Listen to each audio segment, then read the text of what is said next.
Let's see the question. Birla Limited purchased a second-hand machinery for rupees 56,000 July 1st, 2001 and spent rupees 24,000 on its repair and installation and 5,000 for its carriage. On September 1st, 2002, it purchased another machine for rupees 2,50,000 and spent 10,000 on its installation.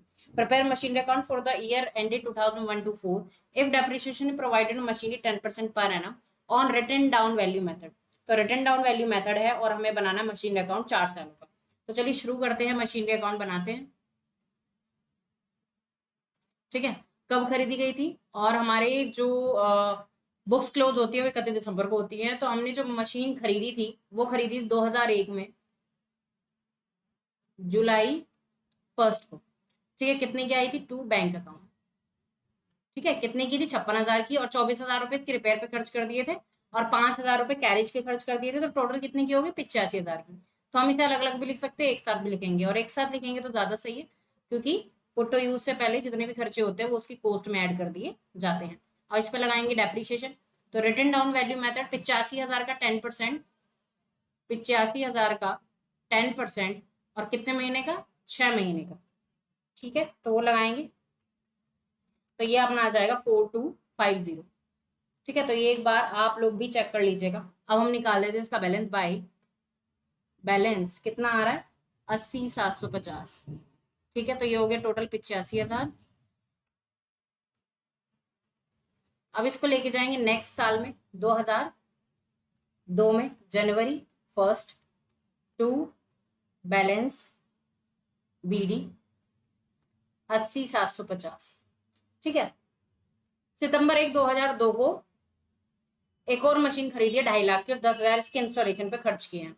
तो यहाँ पर सितंबर 1 को to bank account 2,60,000 की, मैं इसको एक साथ दिखाता हूँ, 2,60,000 की कर दी।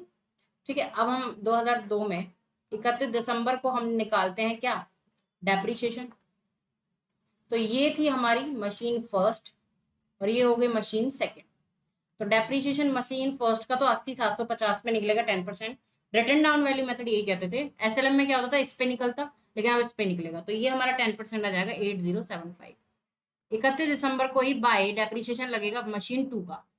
मशीन 2 का 2,60,000 का 10% के हिसाब से सितंबर अक्टूबर नवंबर दिसंबर 4 महीने का डेप्रीशिएशन लगेगा, जो कि आएगा 8667। एक बार आप भी इसकी कैलकुलेशन कर लीजिएगा। ठीक है, बाय बैलेंस। ठीक है, क्या हमने कोई मशीन बेची है? कोई मशीन बिकी नहीं है, तो हम बैलेंस एक साथ भी निकाल सकते हैं। तो बैलेंस आ जाएगा 3,24,008। ठीक है, तो ये हो जाएगा और इधर टोटल हमारा हो जाएगा 3,40,750, 3,40,750। ठीक है, इसको लेकर चले जाएंगे 2003 में जनवरी 1। जनवरी 1 में 2003 में हमारा डेप्रीशिएशन सॉरी बैलेंस है, बैलेंस BD 3,24,008। ठीक है, यही है। हाँ, ठीक है, 2003 में अब ना कोई मशीन खरीदी है ना बेची है, तो डायरेक्ट क्या निकल जाएगा? डेप्रीशिएशन लगा जाएगा। और इसमें M1 M2 ध्यान रखने की जरूरत नहीं है, क्योंकि हमें रिटर्न डाउन वैल्यू मेथड पर ही करना है ना, तो इस वैल्यू पर ही निकल जाएगा। ठीक है, तो अगर मैं इसका निकालती हूँ 10%, तो मुझे मिलता है राउंड ऑफ करके ये 32,401 और दिसंबर 31 को ही मैं बैलेंस निकाल लेती हूँ, तो लेस करके मुझे मिलेगा 291,607। ठीक है, 3,24,008, 3,24,008। ठीक है, अब मैं इसको 2004 में ले आती हूँ।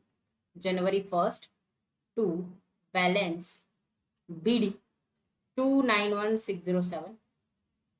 31 दिसंबर को डेप्रीशिएशन लगा लेते हैं इसका 10%, यानी 291,6061 कर सकता है ना, 61 कर सकते हैं उसको,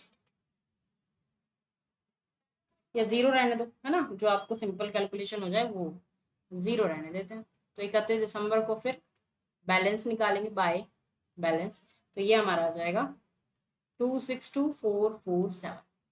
एक बार आप अच्छे से कैलकुलेट कर लेना, ये मेरी कैलकुलेशन है। ठीक है, मेरे पास कैलकुलेटर तो मैंने उससे किया है, और अगर आपको कहीं लगता है कि डिजिट इधर उधर है तो आप कमेंट्स में लिख सकते हो।